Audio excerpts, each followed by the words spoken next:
better to be soccer kicked than being knocked unconscious and then have your head fall on the pavement. I completely agree. Sometimes there is no easy way out. There is no clean way out. Many people would just say, oh, you should always just run. Well, you can't. Of course, the most important part of self-defense is to avoid dangerous situations altogether.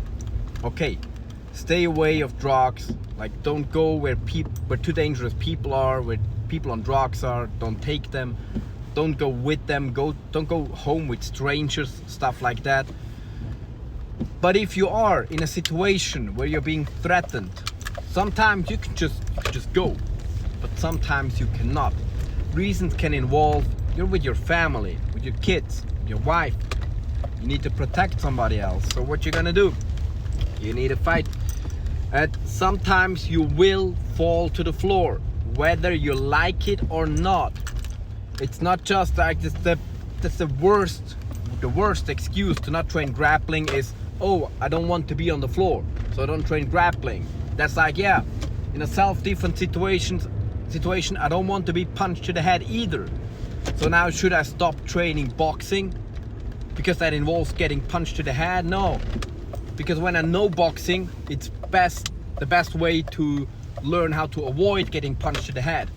And to learn grappling, to learn actual wrestling is the best way to learn how to avoid falling to the floor.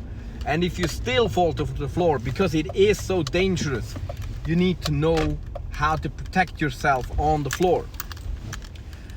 And even when we talk about falling to the floor, I completely agree with that commenter. Sometimes it's better to be on the floor. It's safer because when you are already on the floor, you cannot fall. There are situations where I would actually seek ground fighting, even in a self-defense situation, versus just standing there helpless. Because if I'm standing, what is behind my back, I don't see. When I'm on the floor, behind my back is just the floor.